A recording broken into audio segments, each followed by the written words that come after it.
물론 그분도 이제 수술 케이스가 많으신 분들은 비개방으로 잘 하긴 합니다만, 단점은 뭐냐면 예를 들어 코의 길이를 변화시켜 줄 거.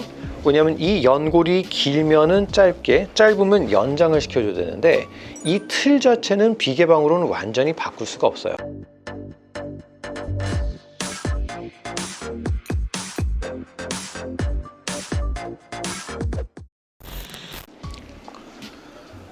안녕하세요. 환자를 최우선적으로 생각하는 성형외과 전문의 김한조라고 합니다. 자, 우리가 이제 눈 수술을 할 때는 매몰을 하느냐, 절개를 하느냐. 매몰도 하고 절개도 하죠. 코 수술은 왜 다 개방으로 수술하나요? 비개방으로 수술 못 하나요? 저도 아주 드물게 비개방으로 수술하는 경우가 있습니다. 아주 코가 낮고 모양 자체 라인은 굉장히 좋은 사람이고 길이도 짧거나 길지 않고 딱 적당한 길이라면 보형물 넣고 끝에다가 연골 받침을 해서 비개방으로 하는 것이 아주 간단하게 끝나는 경우도 있습니다. 붓기가 좀 덜 빠지기도 하고요. 근데 문제는 잘 되는 사람은 그게 잘 되는데 수술하고 나서 약간의 비대칭, 이거를 우리가 아주 단순하게 다 열고 하는 것과 닫고 안으로 들어가는 거는 그냥 상식적으로만 생각해도 당연히 정확도가 떨어지겠죠. 그러면 이제 우리가 이제 항상 이제 장단점을 따져봐야 되는 것인데 선택을 잘해야 되는 겁니다.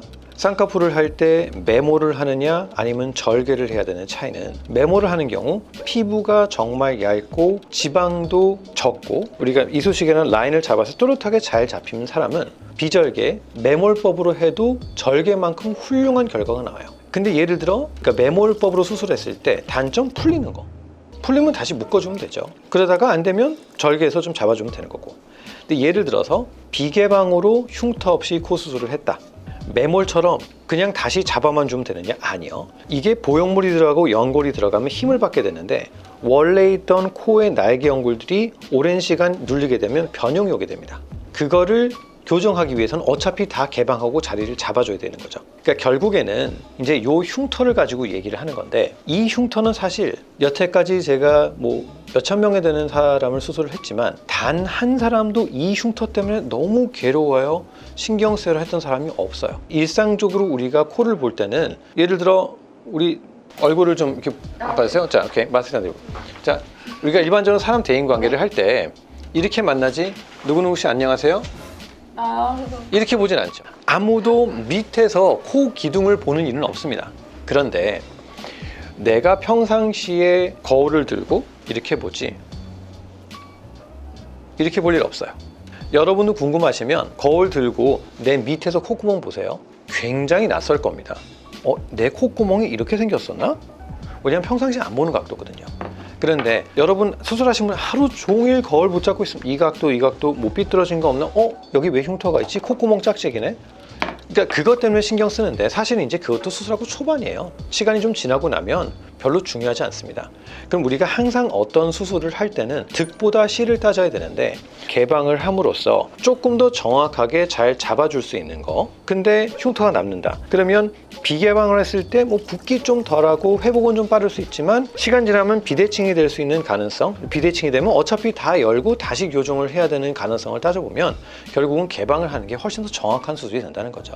근데 많은 병원에서 좀 제가 보면 대체적으로 이비인후과 전문의 분들이 이제 코 수술하는 경우가 비개방 수술을 많이 하시는 것 같아요. 물론 그분도 이제 수술 케이스가 많으신 분들은 비개방으로 잘 하긴 합니다만, 단점은 뭐냐면 예를 들어 코의 길이를 변화시켜 줄 거. 왜냐면 이 연골이 길면은 짧게, 짧으면 연장을 시켜줘야 되는데 이 틀 자체는 비개방으로는 완전히 바꿀 수가 없어요. 그래서 그런 경우에는 한계가 분명히 있다. 회복 기간이나 효율증 이런 부분에 있어서는 비개방이 가진 장점은 없나요? 예를 들어 회복이 어쨌든 박리 범위가 요만큼이 덜 되니까 요만큼 붓기가 덜한 거죠. 자, 어쨌든 우리가 보형물이 들어갈 때는 이걸 다 개방해서 박리해서 보는 것과 이 안쪽으로 들어서 보는 것, 박리가 틀려요. 재수술할 때로 보면은 코가 되게 이제 이렇게 삐뚤어진 경우가 많아요. 왜냐? 수술하는 의사들이 오른손잡이가 많기 때문에 오른쪽에 수술하거든요.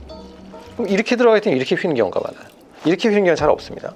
그래서 원래 비개방의 원칙은 절개를 하더라도 오른쪽 절개와 왼쪽 절개를 같이 해야 돼요. 그래서 이거를 다 통로를 만든 다음에 가운데로 이동을 해야 되는데 대부분 한쪽으로만 절개하거든요. 그러면 절개는 이렇게 하더라도 이쪽 조직은 박리가 안 되고 이쪽 조직은 박리가 됐으면 아무는 기전에서도 이게 삐뚤게 이게 아물게 돼요.